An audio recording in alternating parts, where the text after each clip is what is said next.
much, everyone, for taking part in our icebreaker polls. My name is Sheldon Goodwin, and I'm the Political Outreach Associate for Vermont Conservation Voters, and I wanted to welcome you all to our end of session celebration. Thanks, everyone, for being here. So I wanted to give you a little bit of an overview of what the evening will look like. We will hear from different VNRC and VCV policy experts talking about the different victories from this legislative session, as well as what we are looking to work on next year. And after that, we will have time for Q&A and also time for you all to let us know what you think should be our priorities for 22. And throughout the evening, we'll have time for trivia questions to answer, as well as we'll be doing a bingo game that you will learn about very soon. But now I'm going to hand it off to Brian Shoup, who's the Executive Director of Vermont Natural Resources Council.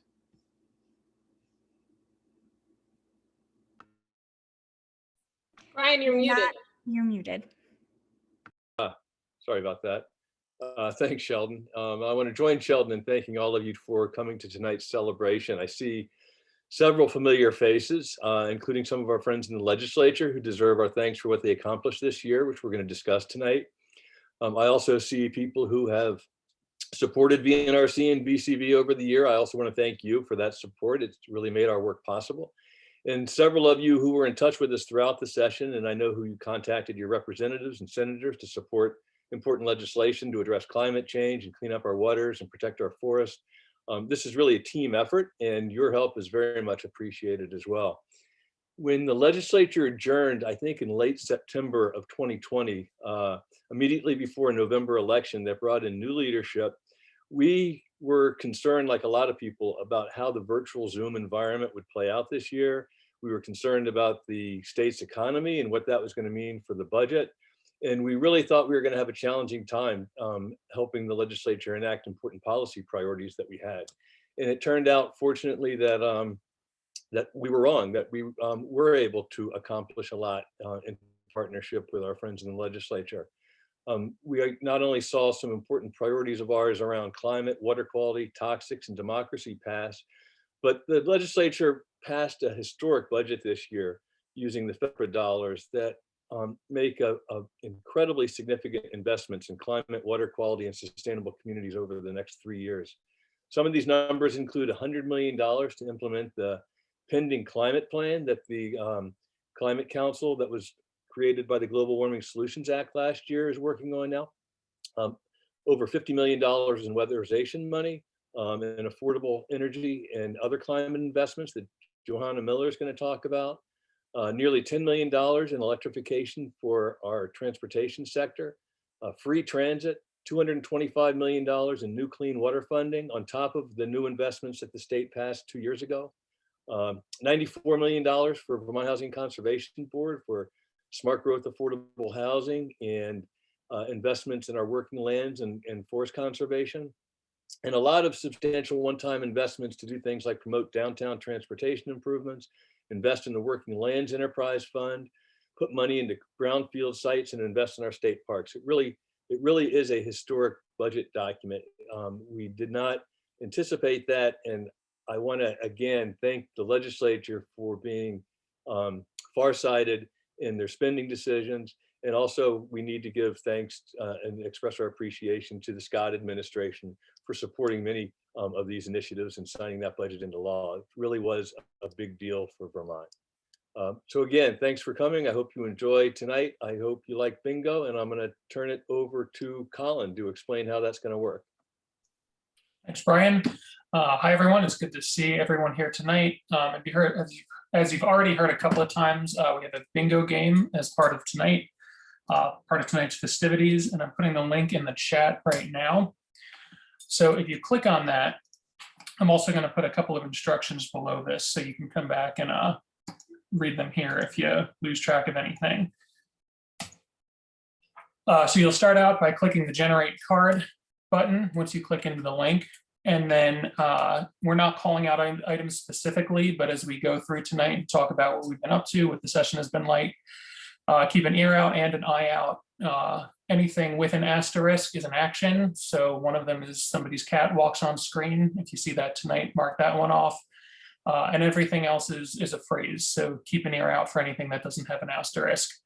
And then when you've completed, as in bingo, any row, column, or one of the long diagonals on the board, just type bingo in all caps in the chat. And then so we can verify it, there's a way within this, this bingo setup to send us your board. And I'm going to put a graphic also in the chat here. Actually, I'll put that in a second. This isn't working right now.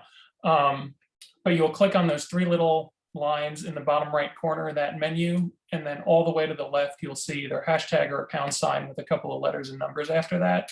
Just click on that, that'll copy your board, and you can paste the link in the chat so we can verify that. And you can see what it looks like on the screen share there. So the first 10 winners tonight are going to receive a pint coupon to Ben and Jerry's, and that's good until the end of July. So enjoy, keep an ear out, keep an eye out. Let us know when you have bingo. And with that, I will turn it over to Johanna Miller for our first update of the night. Okay, thank you, Colin, and thank you, everyone. Nice to see you here on this lovely evening, Zooming together. And a special shout out to Braden. Hi, B.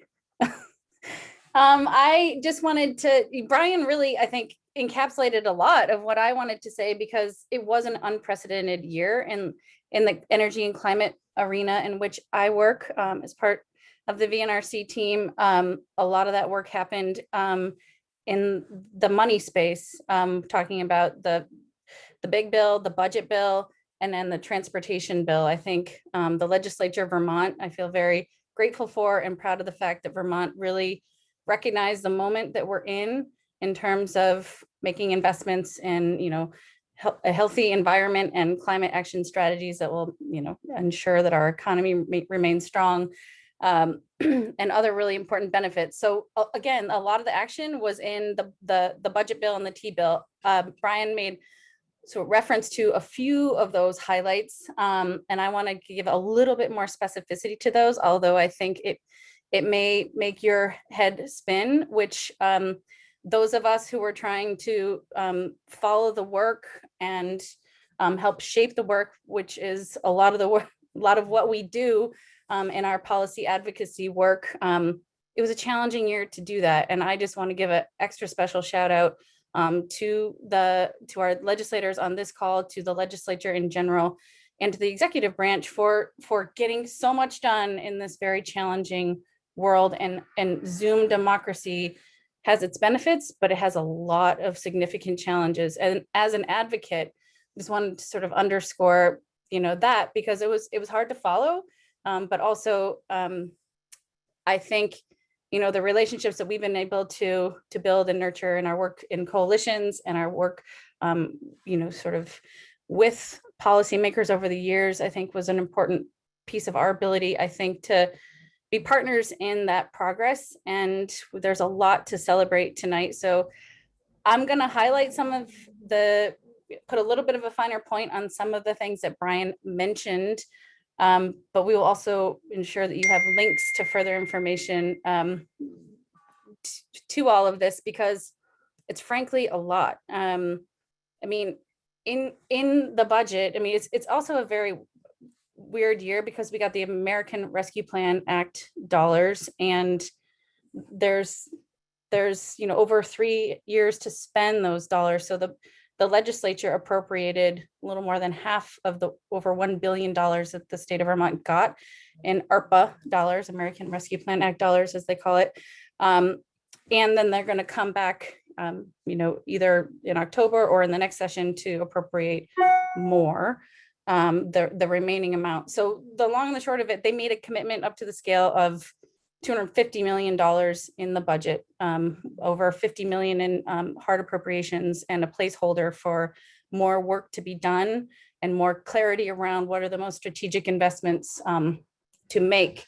And that clarity is going to be informed by the work of the Climate Council. As you remember, and I'm just going to highlight this before I talk about some of that detail.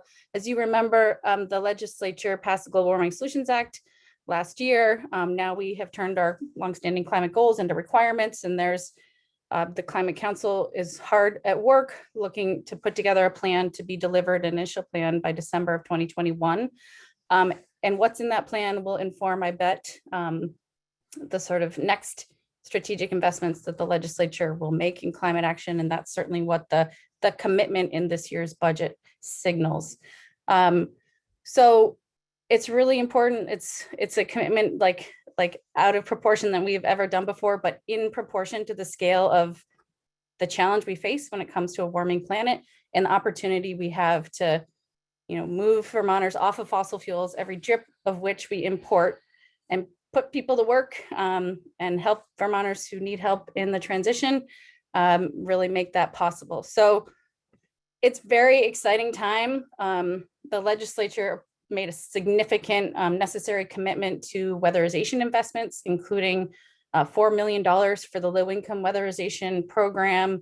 Actually, and even more than that, $9 million. This is a really innovative program to help leverage affordable financing in partnership with the Vermont Housing Finance Agency.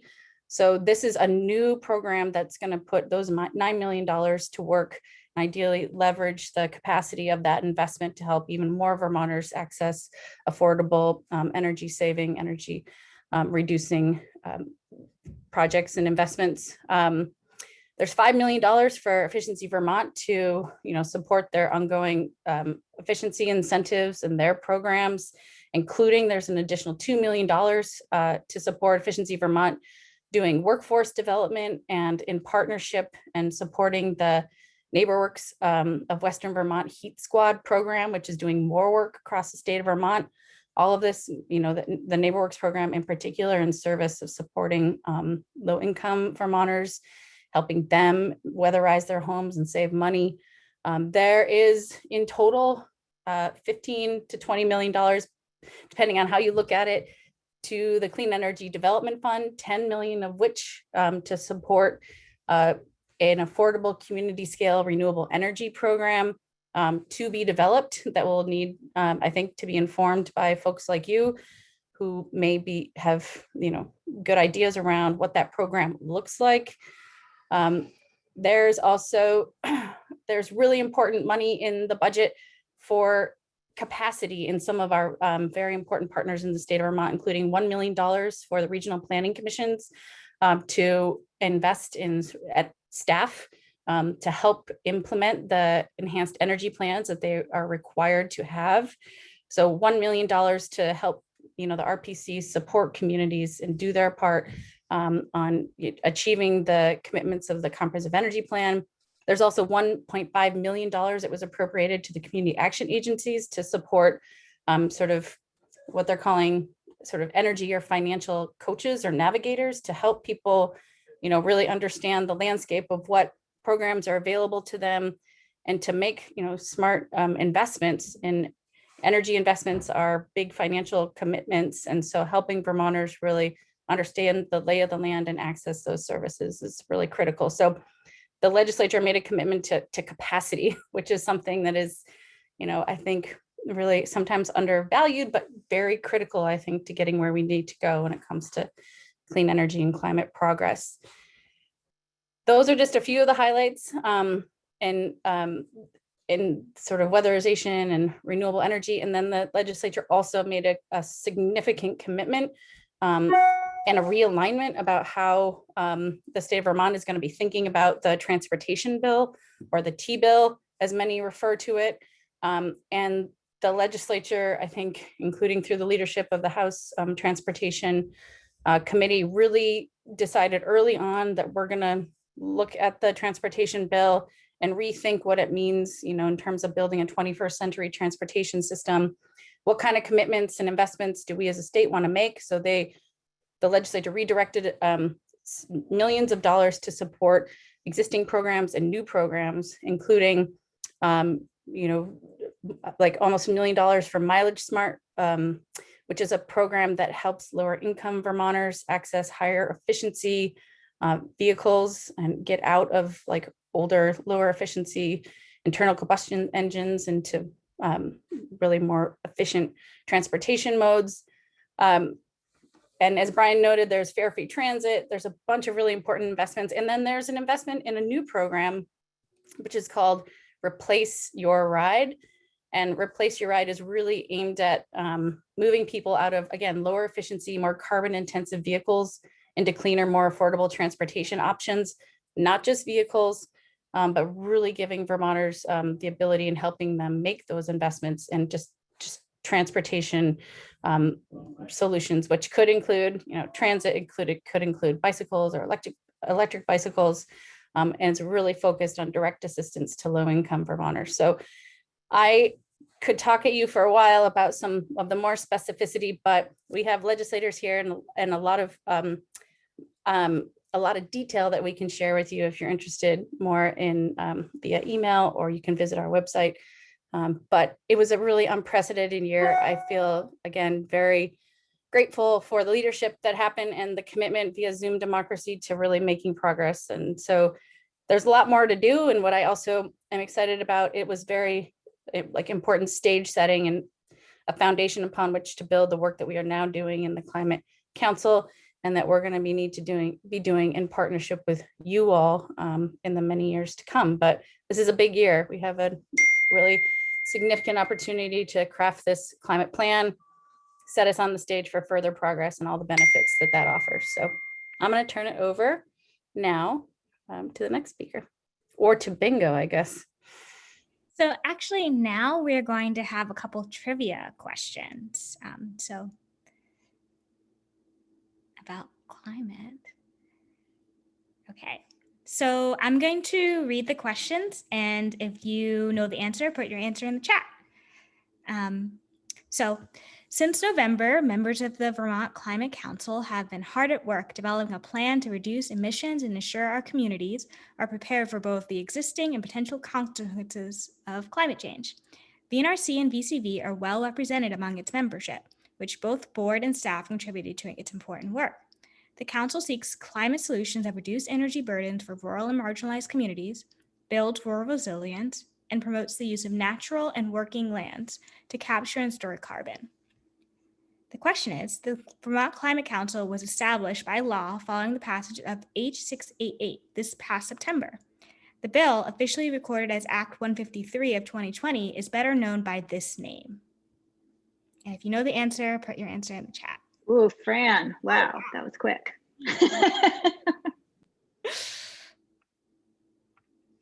If you get emails from VNRC or VCV, you surely know this one. This may have been the easiest one, so. Okay, so our next question.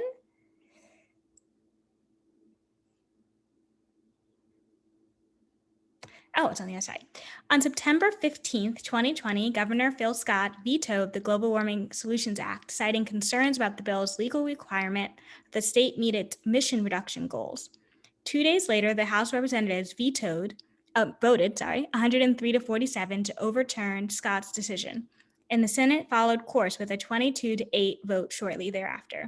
Governor Scott is no stranger to issuing vetoes. In fact, earlier this month, he set the record for signing the most vetoes in state history when he blocked H227 and H177 from becoming law.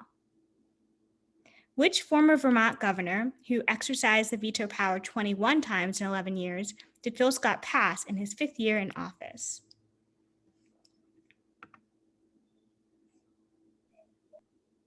Bob, I think you had that out before Sheldon finished reading the question. Some very smart people on the call tonight. Awesome. So we are now going to turn it over to Lauren Hurl, VCV's Executive Director, to talk about toxics legislation. Thank you, Sheldon. Can everyone hear me okay? Great. So thanks so much for being here this evening. I'm Lauren Hurl, Executive Director of Vermont Conservation Voters, and I was asked to speak about a major VNRC and VCV Priority Bill S20, which was a bill to reduce Vermonters' exposure to toxic chemicals. And this was a bill that we worked on with firefighters, business groups, labor, public health experts children's advocates and other environmental groups, including some allies here tonight, like VPIRG, CLF, and VNRC. And ultimately, the Vermont Legislature unanimously passed the most comprehensive bill in the nation to reduce Vermonters' exposure to toxic PFAS and other dangerous chemicals. And these PFAS chemicals are linked to harmful health impacts like high blood pressure, thyroid disease, kidney and testicular cancers, and suppressed immune function. And in this year, one of the things we had learned were that there were scientific studies even showing that PFAS contamination might worsen the impacts of COVID-19 because PFAS exposure harms your immune system and causes effects like reduced ability to fight off viruses and reduced responsiveness to vaccines. So, you know, this is an issue we've been working on for a long time, but really was timely and an important public health issue. And these PFAS chemicals are used in a wide variety of products, and they've been dubbed the forever chemicals because they persist in the environment indefinitely. So they cause problems when we're used products and we're exposed to them.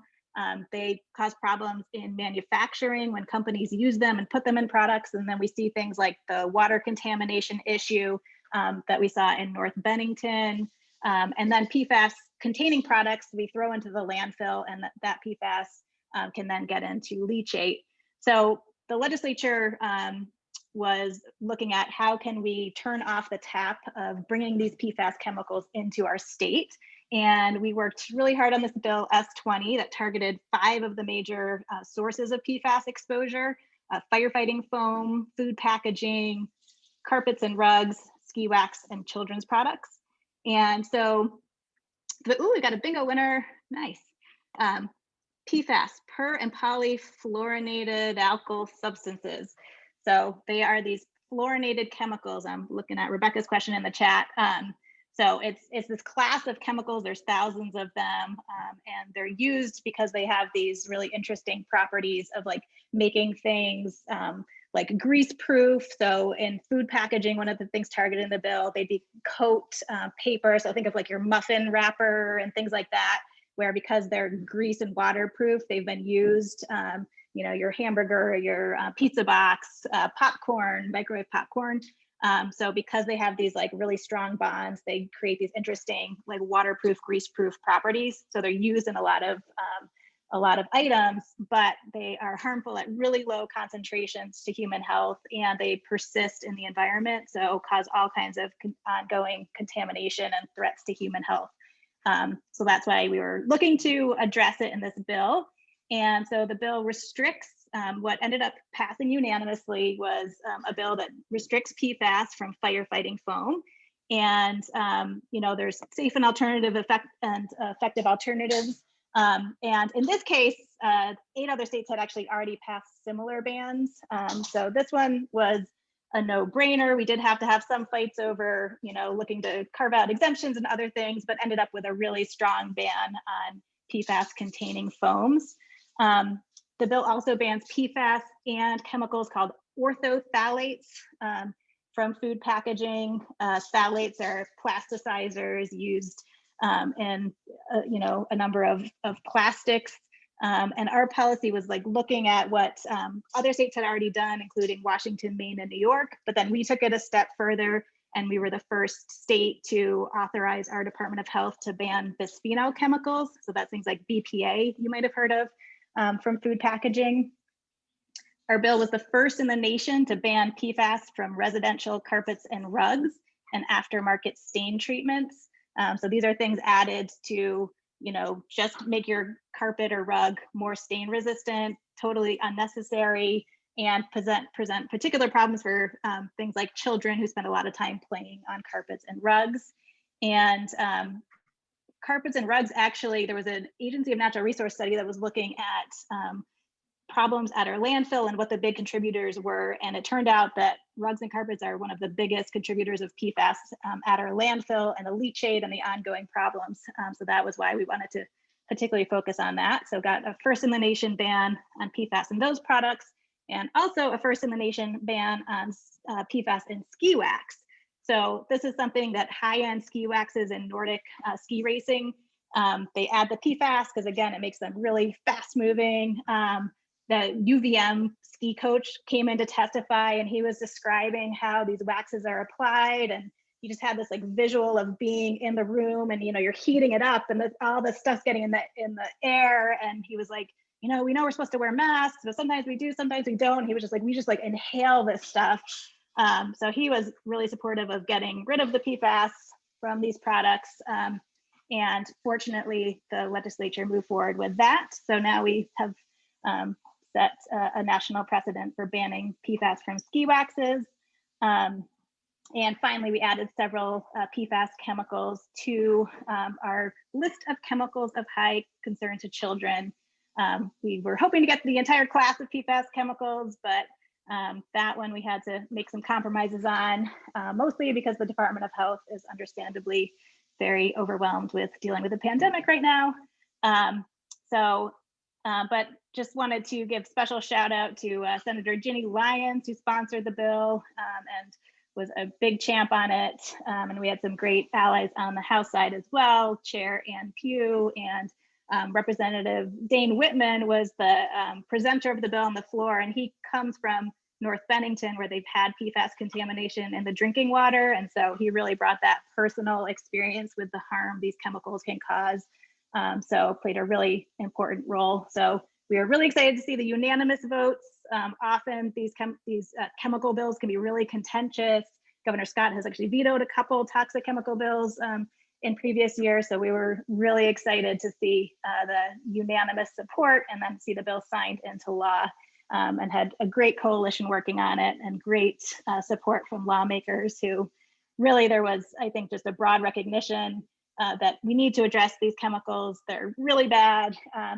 And so the conversation was mostly about, how quickly and, how do we do it, as opposed to in some years it's been, do we have to do this? So it was great to see, and a big win. And I will now send it back to Sheldon. Thanks, Lauren. So now we're going to do a couple more trivia questions. So if Alex wants to pull up the screen again.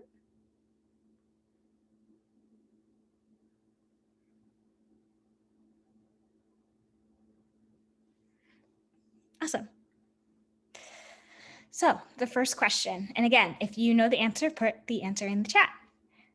Due to their widespread use and their presence in the environment, PFAS chemicals can be found in the blood of humans and animals across the world. These forever chemicals have been linked to adverse health impacts such as high blood pressure, thyroid disease, and kidney and testicular cancers.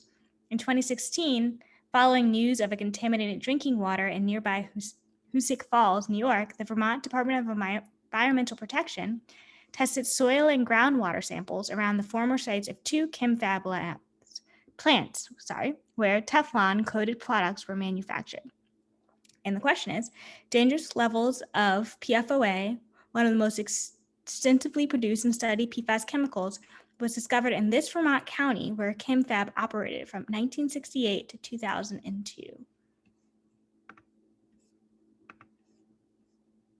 Some fast answerers. Bennington is the correct answer. Okay, our next question. The passage of the nation-leading S20 is just the latest toxic chemical reform victory for VCV in the state of Vermont. In the previous legislative biennium, VCV and its allies shepherded S40, addressing lead contamination in schools and childcare facilities, and S49, concerning PFAS contamination in public drinking waters, surface waters through the General Assembly. Supported by a diverse coalition, including firefighters, business groups, public health advocates, and educators, S20 bans PFAS from a number of consumer and industrial products, including rugs, carpets, and food packaging. The question is, under S20, Vermont also becomes the first state to ban PFAS chemicals from waxes used to improve performance in this popular sport. Again, some fast answers. Ski wax and skiing is the correct answer.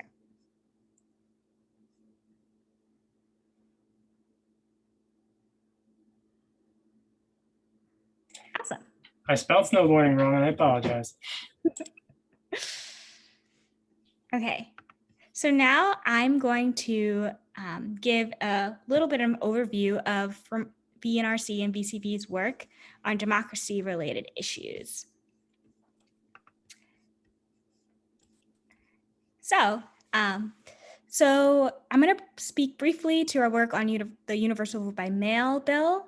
VCV and VNRC's work on the Universal Vote by Mail law was an extension of our civic engagement work during the 2020 election, in which we worked with different allies and partners to help to educate Vermonters on the new vote by mail provision provided for the 2020 election because of COVID. And so after the 2020 election, we definitely saw the ways that vote by mail made it easier for people to vote and increase accessibility for those who might not have been able to vote previously or as easily. And we see that also in the numbers with 2020 election having nearly 45,000 more votes cast in the general election than any election in the state's history. And 73% of the votes cast were by absentee ballot. So knowing that, we worked with a variety of partners on the bill, from Vermont Public Interest Group, VPIRG, to Main Street Alliance and Disability Rights Vermont, to help to push forward a permanent universal vote by mail bill. The range of different advocacy organizations working on the bill definitely helped with its success.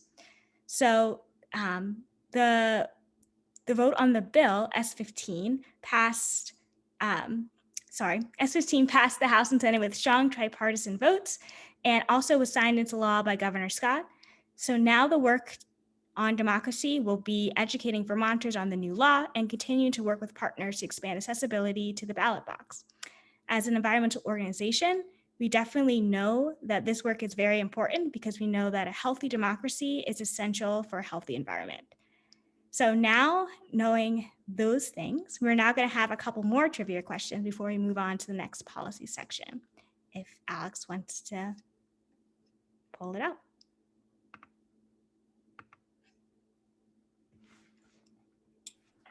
Sheldon, do you want me to read these to give you a little break? Sure, go ahead. All right. See how well I can do here. As states across the nation introduced measures to restrict voter rights, Vermont took a step in the opposite direction with the passage of S15, which makes universal mail-in voting a permanent fixture for all future general elections. In 2020, thanks in large part to mail-in voting, the state shattered its previous record for turnout set back in 2008, with more than 360,000 Vermonters casting a ballot. Votes that aren't cast at a polling place or at the office of an election official, traditionally referred to as absentee ballots, actually have a long history in the United States.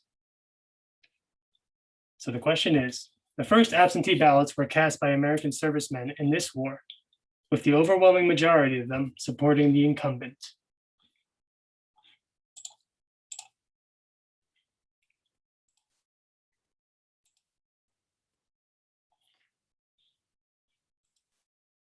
You are all correct. It was the Civil War.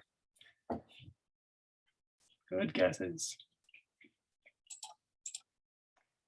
All right, the second question. The first fully remote session of the Vermont General Assembly convened on January 6th and adjourned on May 23rd. It was an unconventional introduction to policymaking for the 30-odd freshman legislators who voters sent to the State House by way of Zoom this past November. At full capacity, the House of Representatives consists of 150 members representing 58 legislative districts spread across Vermont. The 30 members of the state Senate are elected from districts that largely correspond to the boundaries of the state's counties, save for Essex and Orleans, which share a district in the Northeast Kingdom. At one fewer than the number of counties, how many Senate districts are there currently in the Green Mountain State?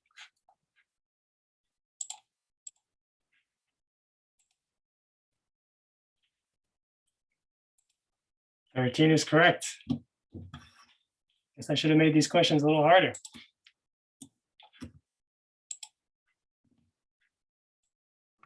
Awesome. Thank you so much, Alex. Now we will move to Karina, who is going to give an overview on clean water. Hi, everyone. I'm Karina Daly, Ecological Restoration Coordinator for VNRC. It's good to see all your faces. So the Clean Water Update. VNRC worked with the Water Caucus to help secure a historic commitment to clean water funding, $225 million over the next 3 years. We had to work to oppose proposals in the Vermont Legislature to use the Clean Water Fund money to address other budget needs. This switch of funds would have reduced the amount of money that ultimately was committed and is much needed for water supply and wastewater treatment plant upgrades. Not only did our advocacy prevent the raiding of clean water funds, the legislature appropriated more than $100 million in ARPA funds for additional water projects. In addition, there are hundreds of millions of ARPA dollars going to municipal and county governments that may be used for clean water projects. And there could be even more money for clean water projects coming this fall via a federal infrastructure bill. Ensuring that these federal funds are properly prioritized and allocated is the highest priority of the Water Caucus.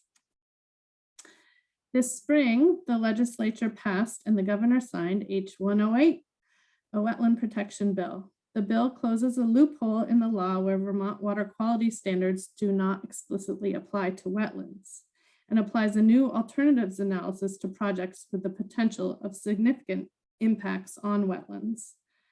This provision is modeled after a New York law that has been used to deny gas and oil pipeline projects that impact wetlands.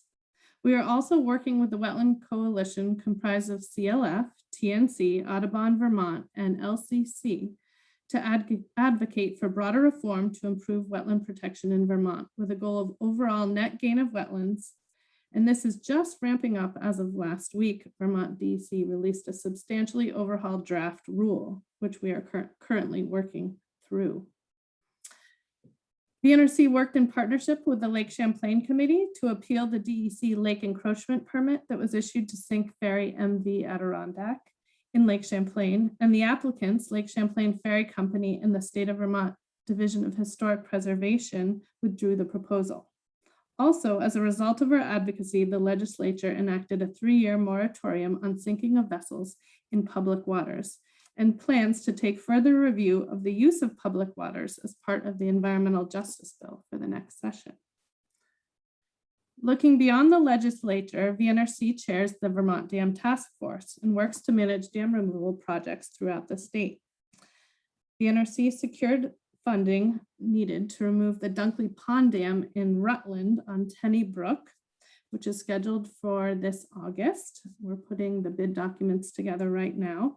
And we have 2 additional dams that are in the ready for removal, hopefully in 22 and beyond, and are working on multiple scoping projects of other derelict dams moving forward.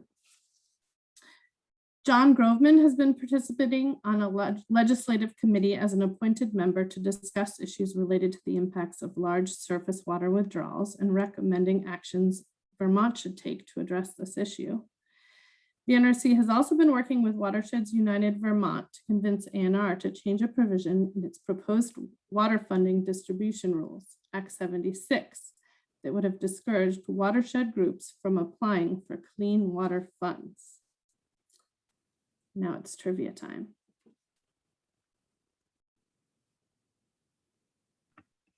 So we have 2 more, our last trivia questions.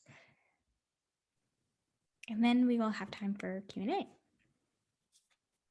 So again, if you know the question, put the answer in the chat. Okay. Thanks to advocacy from VNRC, VCV, and its partners, Vermont lawmakers agreed to an unprecedented level of clean water funding this session, setting aside $225 million over the course of 3 years to help upgrade our drinking water and wastewater systems, address combined sewer overflows, remove toxic contaminants, and implement dam safety projects.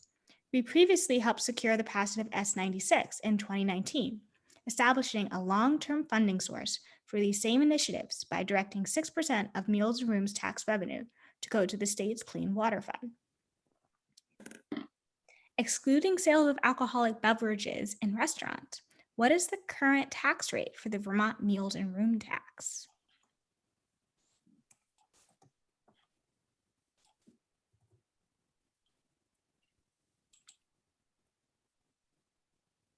And the answer, 9%. That one's a little more tricky. Let's get them with those tax questions. Okay, next question. In April, pressure from VNRC and its allies helped to reverse a decision to sink a retired ferry on the Burlington waterfront. Originally built in 1913, the 152-foot-long MV Adirondack was purchased by the Lake Champlain Transportation Company in 1954 and sailed between Burlington and Port Kent, New York for over 6 decades. The plan to use the sunken vessel as an artificial reef for scuba divers was scrapped due to public outcry over unaddressed issues of equity and access and out of concern for the lake's underwater ecosystems. The pushback was such that the legislature went a further step and enacted a 3-year moratorium on sinking vessels in public waters.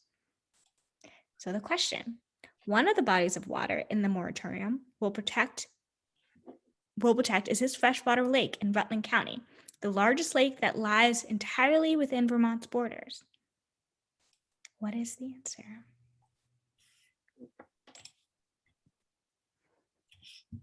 Fran and Spence, just too quick. Awesome. So now we know who to get on your trivia team Right. for bingo back in person. I think Fran and Spence are going to be in high demand. Awesome. Well, thanks so much for playing trivia. So now we're going to have time for Q&A. If you have a question you would like someone to answer, please put your question in the chat. We also have here with us some of VNRC's other policy staff members who haven't also spoken. Janie Fidel, who is the Forest and Wildlife coordinator, and as well as John Groveman, who is the water program coordinator. So if you have any questions, feel free to put them in the chat.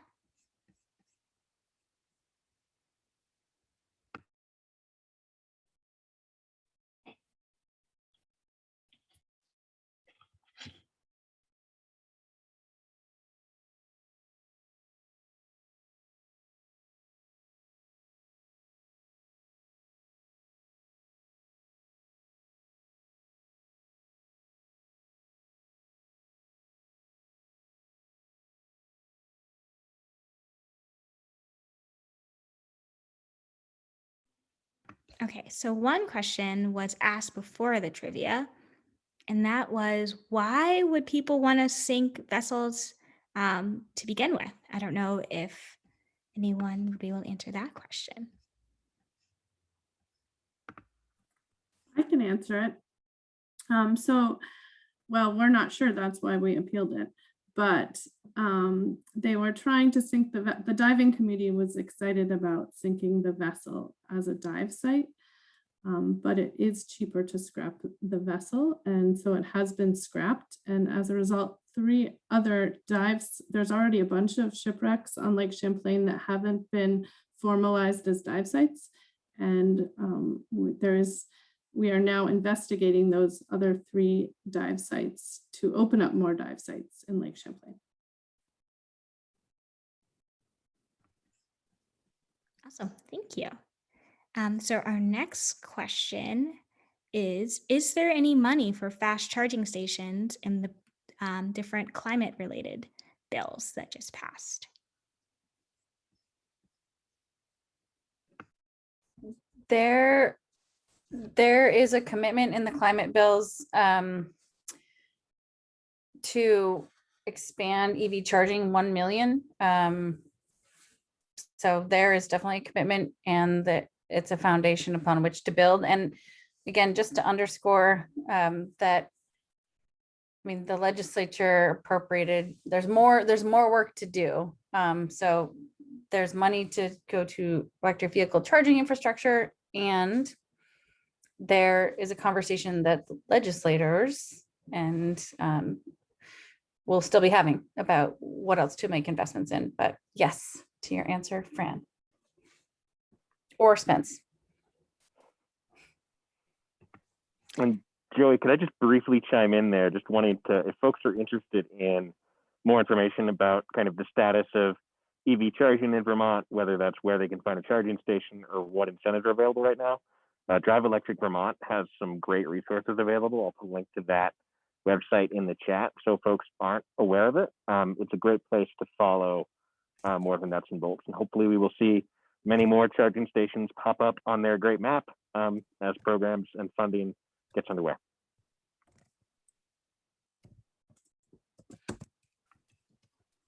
Awesome, thank you. So our next question from Jennifer is, could you talk more about dam safety with regard to tubing, rafting, and swimming accidents? Maybe this is a question for Karina. Yeah, good question, Jennifer. And it's certainly an issue and a concern. With the derelict dam removal, it's certainly one argument, but a lot of the derelict dams that we're removing, some of those aren't necessarily have big hydraulics that cause swimming accidents.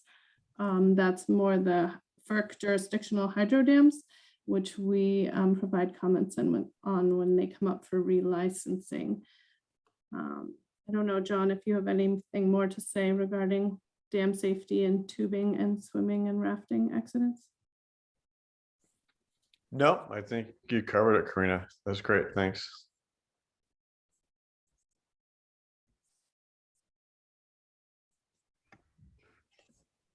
Awesome, thank you. Are there any other questions people have? I don't know if I missed any of my other wonderful co-hosts could point them out. Oh, there was a follow-up question regarding the ferry sinking about the contaminants in the ship itself, which is something we addressed a few times. If John or Karina would want to talk about that for a minute. Yeah, I'm just looking for the question. Can you read the question, Stephanie? Oh, sure. Rebecca says, what about all the contaminants on a sunken vessel? So that was certainly something so they were supposedly stripping the vessel of contaminants prior to sinking, or at least that's what they were arguing. But I think there's a lot of research out there that, we can't identify the extent to that contaminant leaching once it goes down the lake. So that was certainly part of our reasoning for the appeal. Yeah, I mean, I think all these questions with regard to the ferry, they were risks that were unnecessary to take. And, our position was we shouldn't be dumping anything in the lake, let alone a very large, old vessel with potentially toxic contaminants and oil and gas, and all these risks it was not in the public interest to do this.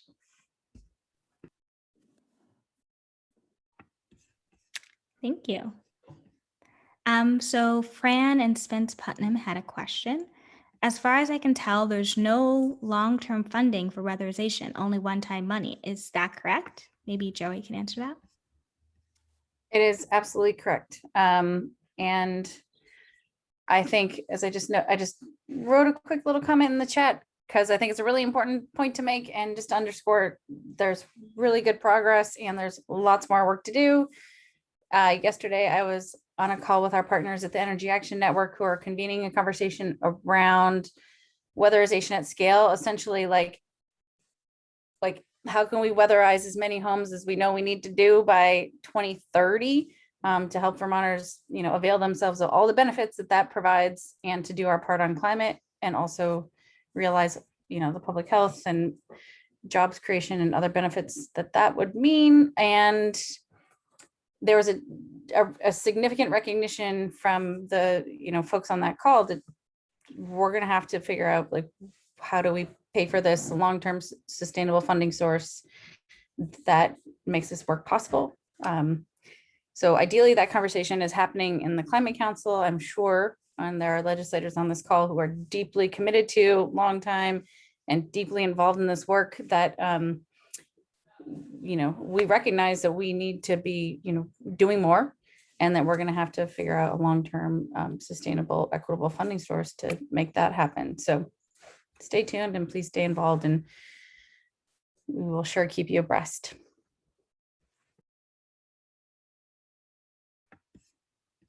Awesome, thank you. So now we're going to have time for you to offer any ideas or feedback or different priorities that you think will be important in 2022. If you would like to come off mute and say something, feel free to raise your hand, which you can do in, I think, in the chat function. Or you can So I can help you out there, Sheldon. It's if you click reactions on the bottom part of your screen, you'll see raise hand on kind of a lower bar on the bottom.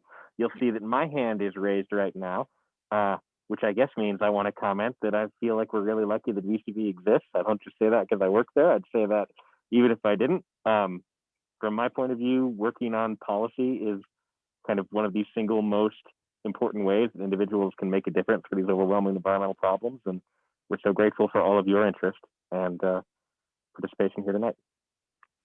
Thanks, Ian.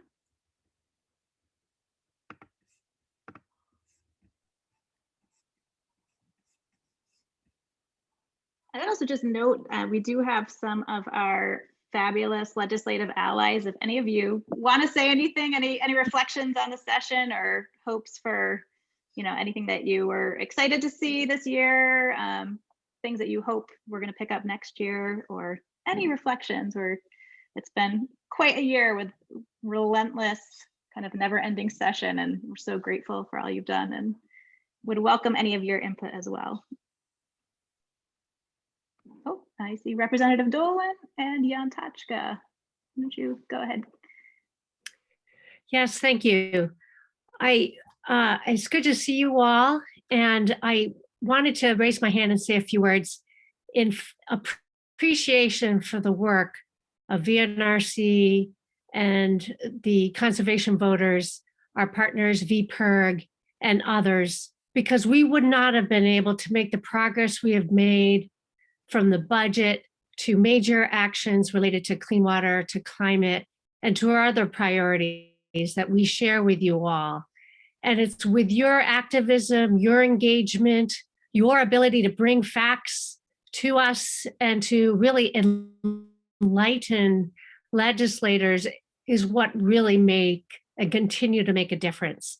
I wanted to simply applaud you and your members, because it's that kind of action and activity and engagement that really does ensure that we're on a path towards sustainability and to a cleaner, brighter future into the future. So I want to thank you.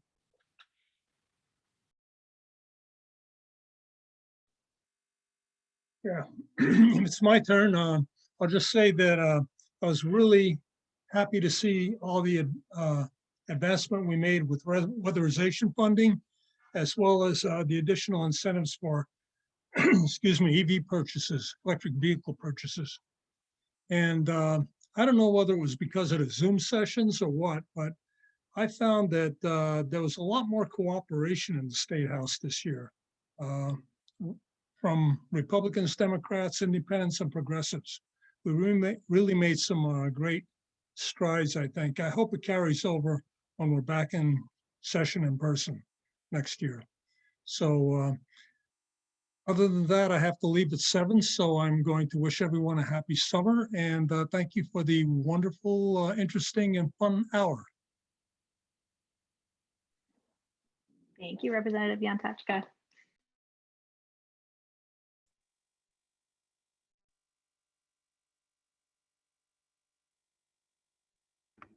Any final thoughts or comments that people want to chime in with before we move on to announcing who the bingo winners are?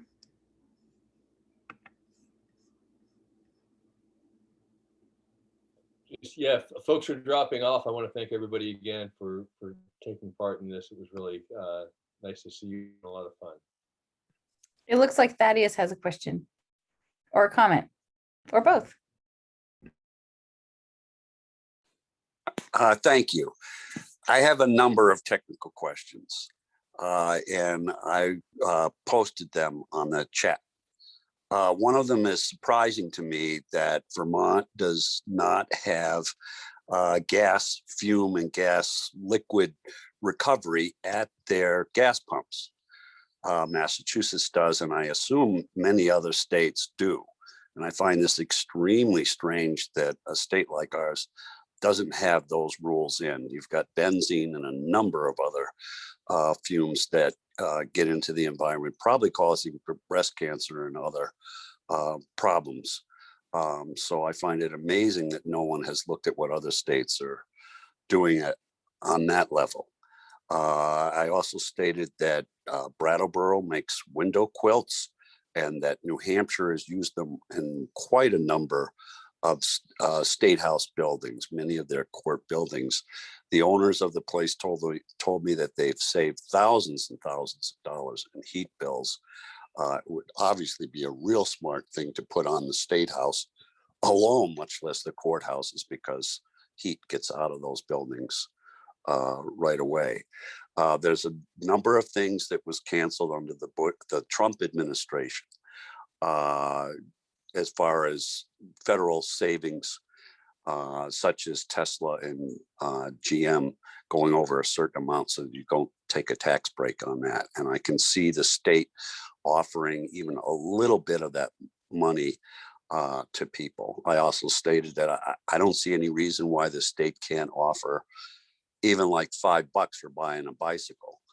You know, just one more thing that you see when you go to buy something that saves energy and pollutes less is going to convince somebody somewhere to buy that product. And I find it very surprising that our state house people haven't proposed simple things that could be done to improve the environment. I find things sometimes slowed down by a lot of bureaucracy and a lot of studies, and it's very irritating that things don't get done fast.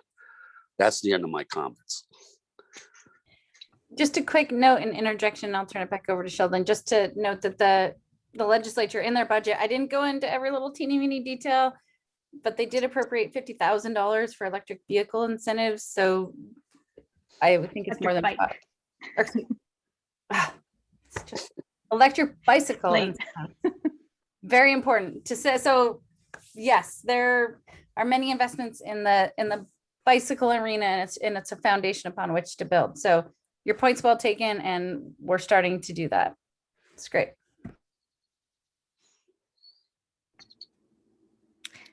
We have something from Bob Farnham. Something quickly. Yep, real quickly. So Jim Condos, Secretary of State, announced the other day that he was really encouraging towns to continue to provide streaming services of the select board meetings and the committee meetings and stuff. And I have to say, for me personally, it's been fantastic to be able to pop into different town select board meetings and hear what's going on. And so I'm curious if there is a coordinated effort on the part of coalition members on how we are going to sort of incorporate virtual meetings into as we open back up again. So if there's a coordinated effort, I'm definitely interested in participating in that conversation, because this isn't going to go away. I mean, yeah, I would have rather have driven to Montpelier or wherever you might have had this in person, but it, wasn't really a good option. So this is a good option. And I got to see, some friends and colleagues, and it's, it's always good to connect either virtually or in person. So briefly, this isn't going to go away, and we really need to figure out how we're going to incorporate it into not only our work amongst ourselves, but our outreach to the people that, onboarding new people. So that's all. And I'm just thrilled to be here. Thanks. Awesome. Thank you so much. So now I'm going to hand it over to Colin to announce the winners of the Ben and Jerry pints. Part of the night I'm sure you've all been waiting for. So looks like we have 5 winners for bingo, and it also seems like it's going to work out that there are 5 trivia winners, and we have 10 tickets to give away. So I'll announce all of you. We have Liz Alton, Braden Shuren Burns and Paul Burns as one Zoom tonight. So it's one ticket. Representative Yen Tochka, Don Schramm, our own John Groveman, and we'll do a recount after this. John, we might be asking you to give up your pint if I miscounted here, but you're in the running. No way, man. There was no disclaimer. I did not see a disclaimer. And the trivia winners, Fran Putnam, Linda Gray, Jennifer Grant, Kathy Erfer, and Yana Brown. Apologies if I pronounced anyone's name wrong, but congrats to all of you. I hope you have enjoyed the updates and the festivities tonight. And I'll turn it back to Lauren now to close us out for the evening. Great. Yes, congrats to the winners. Hope it was fun. You'll have to give us some feedback if we should be, doing bingo for all of our meetings, or how we can keep people engaged. With really grateful people came in. I know we're all looking forward to doing in-person meetings again, so appreciate another Zoom evening together, and all of the engagement and questions and input on priorities. We're just at that time of year reflecting on what happened and looking forward to what we should be working on next. So it's really helpful to just check in with you all. And we're really excited to be able to celebrate some of these big wins this year: the historic investments in climate and clean water, our nation-leading bill on PFAS, increasing voter access. So, overall, a really surprisingly good year considering we were doing it through Zoom. Really grateful to our legislative allies who joined us tonight, and the many who didn't. It really has been such a hard time to be a legislator, and they've been working incredibly hard and got a lot done. So thank you to them, and thank you to our members, supporters, activists. I think a huge reason we were able to get so much done and be poised to get these big commitments to climate action and to clean water and pass this kind of legislation is because there's so much amazing activism that's happened through the years that we were ready to take advantage of the opportunity when it came up, when we got this, one-time federal money. So just kudos to everyone who's been fighting for so long to give us have us be ready to spring into action when opportunity comes forward. So, for those not as familiar with VCV and VNRC, we tried to keep people updated using things like our weekly climate dispatch videos. VCV does a weekly legislative update email. We produced a legislative bulletin, a hard copy that I see there's a link to it in there, but hopefully many of you got it in the mail. We run a Climate Leadership Institute working to train and support pro-environment candidates, and do an environmental scorecard to educate people on how their lawmakers vote on priority issues, among other things. So we love the work, and we can't do it without you. So again, if anyone is interested in supporting our work, we so appreciate it. We rely on our members and supporters to be able to be your voice at the State House. So we would appreciate anything you can do to support us. And again, we look forward to connecting with you. Hopefully soon it will be in person, and we hope you all take care and have a wonderful summer. We'll talk soon. Thanks. Good night.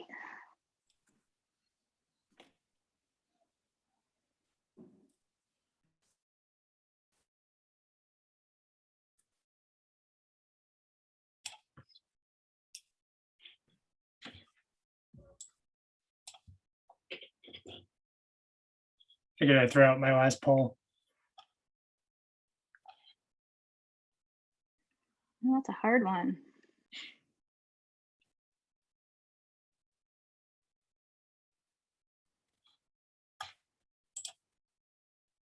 %, saying waves.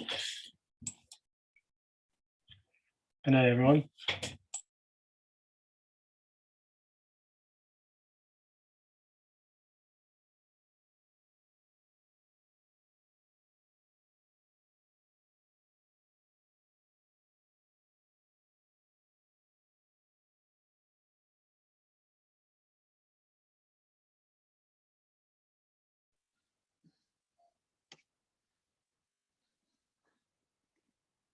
All right.